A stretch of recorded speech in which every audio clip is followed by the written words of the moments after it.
नमस्ते दोस्तों, कैसे हैं आप लोग। Welcome back to my channel. दोस्तों, जैसा कि आपको पता है कि एक इंडिविजुअल के लिए जिनकी ऑडिट नहीं होनी है, उनके लिए जो रिटर्न फाइल करने की ड्यू डेट है वो बीत चुकी है। बट ऐसा तो बहुत बार होता है ना कि आपको पिछले 3-4 साल की इनकम टैक्स रिटर्न फाइल करनी हो। अब जनरली जब आपका बिलेटेड रिटर्न का ड्यू डेट बीत जाती है तो आप रिटर्न नहीं फाइल कर सकते। मैं भी अगर कोई पूछता है जनरली कि रिटर्न मुझे फाइल करनी है पिछले 3 साल की, तो मैं बोलता हूं कि ये पॉसिबल नहीं है, नहीं हो पाएगी। बट इसके लिए एक रास्ता है। अगर ये बहुत जरूरी है तो इसके लिए एक रास्ता है, वो आज हम आपके साथ डिस्कस करने वाले हैं। तो आइए दोस्तों, शुरू करते हैं। दोस्तों, इनकम टैक्स ने एक ऑप्शन दे रखा है अंडर सेक्शन 1192B। इस सेक्शन में ये माफी देते हैं, मतलब कॉन्डोनेशन देते हैं डिले के लिए। अगर मान लीजिए मुझे असेसमेंट ईयर 17-18 की रिटर्न आज फाइल करनी है, आज 15 जनवरी 2021 है, तो आज हम 17-18 असेसमेंट ईयर की रिटर्न नहीं फाइल कर पाएंगे। अगर मुझे वो रिटर्न फाइल करनी है तो मुझे कॉन्डोनेशन ऑफ डिले लेना पड़ेगा। कॉन्डोनेशन का मतलब होता है माफी, और ये माफी इनकम टैक्स किस सेक्शन में देगी? तो अंडर सेक्शन 1192B। दोस्तों, आइए हम लॉगिन करके देखते हैं कि हम किस तरीके से हम प्रीवियस ईयर के जिसके की ड्यू डेट बीत चुके हैं उसके रिटर्न हम फाइल कर सकते हैं। दोस्तों, इसके लिए आपको इनकम टैक्स की साइट पे लॉगिन करनी है। तो आपको पता है कि पैन नंबर आपका यूजर आईडी होता है, पासवर्ड आपको याद होगा या फिर आपके सीए के पास होगा, और ये कोड आपको डालने के बाद लॉगिन करनी है। लॉगिन करने के बाद दोस्तों देखिए, यहाँ ई फाइल है। ई फाइल में इनकम टैक्स रिटर्न पे हम जाते हैं। देखिए यहाँ पे मेरा पैन नंबर आ गया, असेसमेंट ईयर। मान लीजिए मैं असेसमेंट ईयर 17-18 का कोई रिटर्न फाइल करना चाहता हूँ, और मैं कौन सा आईटीआर, इसमें से मान लीजिए मैं आईटीआर 1 फाइल करना चाहता हूँ। तो फाइलिंग टाइप क्या होगी? यहाँ पे सिर्फ एक ही सेक्शन आएगा, अंडर सेक्शन 1192B। क्यों? क्योंकि original as well as belated return as well as revise return की टाइम बीत चुकी है।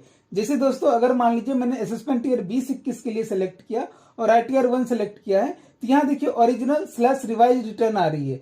बट अगर हम 19-20 का सिलेक्ट करते हैं और आईटीआर 1 या कोई भी आईटीआर फॉर्म सिलेक्ट करते हैं, तो अब सिर्फ हमें कॉन्डोनेशन ऑफ डिले लेना पड़ेगा। चलिए मानते हैं, हम इस पे क्लिक करके सबमिशन मोड। अब इसमें आप ऑनलाइन फाइल नहीं कर सकते हैं, सिर्फ आपको एक्सएमएल अपलोड करना होगा। अब एक्सएमएल कैसे जनरेट करते हैं दोस्तों, इसकी वीडियो मैंने ऑलरेडी बनाई हुई है। आईटीआर 2 की फाइलिंग की मैंने पूरी एक्सएमएल जनरेशन की पूरी प्रोसेस बताई हुई है, वो कैसे भरते हैं वो भी बताई हुई है। वो वीडियो आप मेरे प्लेलिस्ट में जाके देख सकते हैं, उसका लिंक आपको डिस्क्रिप्शन में भी मिल जाएगा। अगर आपको मुझे शॉर्ट में बताना हो कि आप एक्सएमएल फाइल कैसे जनरेट कर सकते हैं, तो आपको इनकम टैक्स इंडिया e-filing.gov.in की वेबसाइट पे आनी है। यहाँ पे आईटी रिटर्न प्रिपरेशन सॉफ्टवेयर पे क्लिक करना है। इसके बाद जो भी आईटीआर फॉर्म आपको भरना है उसका एक्सेल सीट आपको डाउनलोड कर लेना है, और एक्सेल सीट डाउनलोड करने के बाद वो एक्सेल सीट जिप फाइल में होगी, उसे अनजिप करके वो एक्सेल सीट आपको खोलनी है। खोलने के बाद जो भी डिटेल्स है उस डिटेल को आपको भरना पड़ेगा, और जब सारे टैब आप भर लेंगे तो आपको जनरेट एक्सएमएल पे क्लिक करना होगा, तो वो सेव हो जाएगा। इसकी डिटेल अगर आपको जाननी है, जो मैंने प्रीवियस वीडियो बना रखी है आईटीआर 2 की, वो आप देख सकते हैं, लिंक इसकी डिस्क्रिप्शन में। उसके बाद दोस्तों आपको सेलेक्ट करनी है कि आप किस तरीके से वेरीफाई करना चाहते हैं, और आपको कंटिन्यू करनी है। से मान लीजिए मैं आधार ओटीपी से वेरीफाई करना चाहता हूं और मैं इसे कंटिन्यू करूंगा। कंटिन्यू करने के बाद मैं आई अग्री पे क्लिक कर देता हूं। कंटिन्यू करने के बाद दोस्तों देखिए, इस तरीके से हमें एक टैब खुलता है जिसमें हमें आईटीआर एक्सएमएल करने के लिए फाइल चूज करने के लिए देता है। दूसरा, ऑर्डर नोटिस नंबर यहाँ पे लिखना है, और डेट ऑफ ऑर्डर कब की है वो यहाँ पे आपको देनी है। से मान लीजिए मैं यहाँ पे आज की डेट डालता हूँ 18 जनवरी, और यहाँ पे ऑर्डर नंबर डालता हूँ। उसके बाद मैं उस ऑर्डर की कॉपी को भी अटैच करूंगा और इसे सबमिट करूंगा, और इस तरीके से जो नॉर्मल प्रोसीजर है इनकम टैक्स रिटर्न फाइलिंग की, इस तरीके से ये फाइल हो जाएगी। अब आप पूछेंगे ये ऑर्डर या नोटिस कौन सी है, तो ये कंडोनेशन ऑफ डिले वाली जो ऑर्डर है उसका नंबर है। अब कंडोनेशन ऑफ डिले कैसे फाइल करते हैं, उसके लिए सबसे पहले आपको जानना होगा कि आपके असेसिंग ऑफिसर कौन है।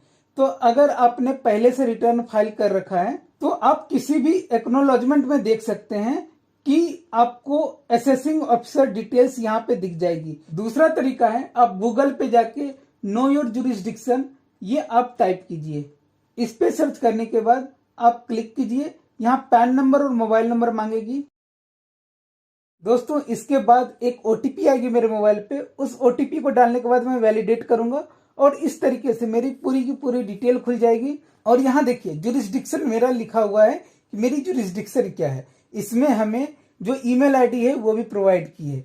अब जब आपको अपनी असेसिंग ऑफिसर पता हो गई, उसके बाद आपको एक लेटर लिखना है कंडोनेशन ऑफ डिले के लिए। अब उस लेटर में क्या लिखा हुआ होगा, इस तरीके से ये फॉर्मेट है कि IT return belated filing condonation of delay request for reference number, pan number डालिए, असेसमेंट ईयर जो भी है वो डालिए और उसमें पूरी डिटेल लिखिए कि मेरा पैन नंबर ये है, मेरी इनकम ये है और किस रीजन की वजह से आपने रिटर्न फाइल नहीं किया था। ये करने के बाद आप उन्हें सबमिट कीजिए। सबमिट करने के बाद आपको, अगर आपकी असेसिंग ऑफिसर को लगता है कि आपकी कंडोनेशन डिले की जो रिक्वेस्ट है वो जेन्युइन है, तो वो आपको एक ऑर्डर पास कर देंगे और वही ऑर्डर आपको वहां पे फाइल करनी है। अब दोस्तों मैं जनरली ये बोलता हूं कि जो ड्यू डेट जिनके बिलेटेड रिटर्न के बीत चुके हैं उनका रिटर्न जनरली फाइल नहीं होता है। इसके पीछे रीजन है। मैं आपको एक चीज दिखाना चाहता हूं दोस्तों देखिए माय अकाउंट्स में सर्विस रिक्वेस्ट है। यहाँ पे अगर मैं देखता हूँ सर्विस रिक्वेस्ट टाइप में, अगर मैं वी रिक्वेस्ट देखता हूँ, मैंने एक कंडोनेशन फाइल किया था, वो आप देख सकते हैं दोस्तों ये कब से पेंडिंग है। ये देखिए 28/12/2018 से पेंडिंग है, लेकिन अभी तक ये अप्रूव नहीं हुई है। तो दोस्तों ये इतना आसान नहीं होता कि आप जाएं और तुरंत बोलें कि भैया मेरे पेट में दर्द था और मैं रिटर्न नहीं फाइल कर पाया, या मुझे लोन लेना है इसलिए मुझे रिटर्न फाइल करनी है, तो इनकम टैक्स के जो ऑफिसर हैं वो आपको रिटर्न फाइल की परमिशन दे देंगे। इसीलिए मैं जनरली बोलता हूं कि अगर आपका ड्यू डेट बिलेटेड रिटर्न का बीत चुका है तो आपको रिटर्न फाइल नहीं करने देगा। बट अगर आपको इतनी ही जरूरत है और वैसा कोई जायज रीजन है तो मैं एक रिटर्न रिक्वेस्ट अपने असेसिंग ऑफिसर को दूंगा और वो क्या करेगी, मुझे एक कंडोनेशन ऑफ डिले का इस तरीके से एक वो ऑर्डर निकाल के देगी। फिर इस ऑर्डर की कॉपी प्लस उस ऑर्डर का रेफरेंस नंबर दोनों में वहां पुट करके और अपनी रिटर्न सबमिट कर सकता हूं। आई होप कि दोस्तों ये वीडियो आपको क्लियर है, आपको पता चल गया होगा कि पीछे के रिटर्न कैसे फाइल कर सकते हैं और उसमें क्या क्या डिफिकल्टीज आती है। तो दोस्तों मिलते हैं फिर से आपसे एक नए वीडियो के साथ, तब तक के लिए मैं Ritish Raj signing off. Thank you so much.